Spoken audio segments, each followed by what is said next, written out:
Hey guys, welcome to the Field of 68 YouTube channel. If you like what you see here, hit that subscribe button and you'll get more college basketball content just like this.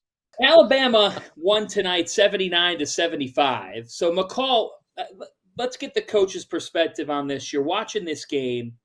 This was a highly intensity type of game that goes down to the wire.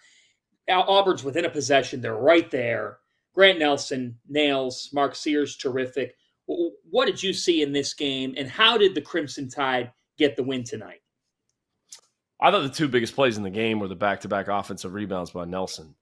The one, he goes completely vertical, he grabs it, comes down with it, and then the putback dunk was really the statement in the game.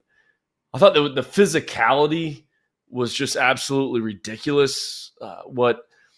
Both teams were being able to get away with. The game was officiated. The referees, and I never try to side with the officials, but to try to officiate that game with how physical the game was a challenge. And then the last foul call on a three-point shot, to me, that foul was called because of how fast this game was being played. The pace of the game, you would have thought this game was being played in the 90s because both teams were flying it up and down. And huge win. I think the difference in the game was the three-point line. Auburn goes 5 for 25. Alabama makes 11 threes in their own gym. That's the complete difference maker. But both teams playing at a high level, competing at a high level. And the physicality from both teams is what really stood out to me and what the officials were letting them get away with in terms of armbar, hand checking, picking the ball up. And you love to see it. You hate to see when there's tick-tack fouls being called. So, kudos to both coaches. Two of the top four best teams in the SEC. It's not even close. I give Nate Oates so much credit just in terms of his scheduling. That's why I brought that up when we were interviewing him. His team's prepared, going through what they went through. And look, everyone was counting them out when they lost 3 games in a row. Oh, by the way, the 3 losses were Purdue, at Creighton, and Arizona. Come on. This is a good team, one of the best teams in the SEC.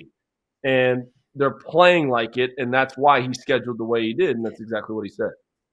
Yeah, Nate, you know what it was for me? There were 2 things that really stood out. One, you mentioned it, the offensive rebounds from Grant Nelson. The knock for me on this team was that it's basically built to have Grant Nelson kind of be a small ball 5 for a lot of the game. And I don't think he's got the toughness or the strength to be able to do that. And I thought he showed a little bit of something tonight.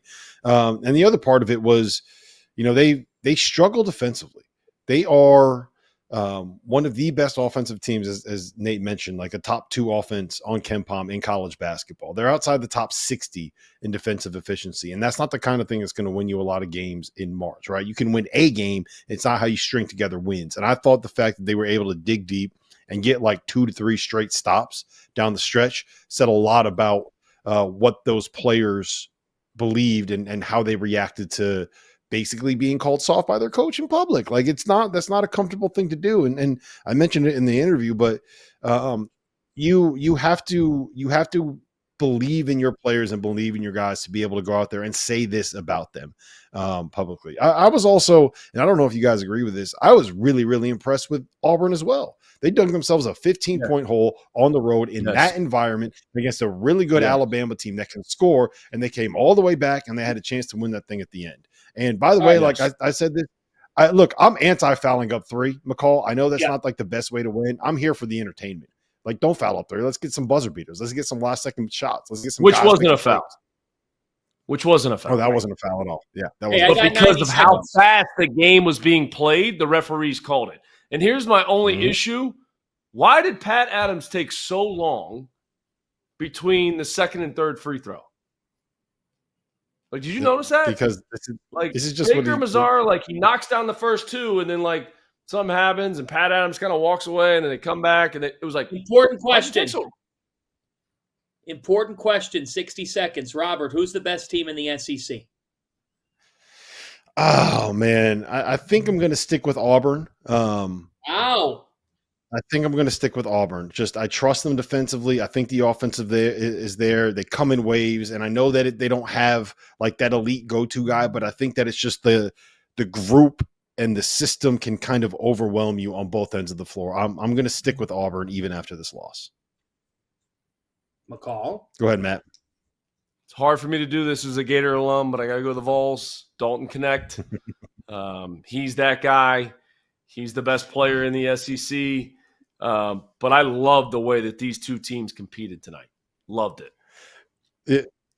You know what my favorite thing is, McCall? You say this about every SEC team. It's hard as a Gator alum, and then you say whatever the SEC team is. Thank you for watching the Field of 68. If you've enjoyed what you've seen here, hit that like button, share this link with your friends, or check out the description for some other places that you can consume Field of 68 content.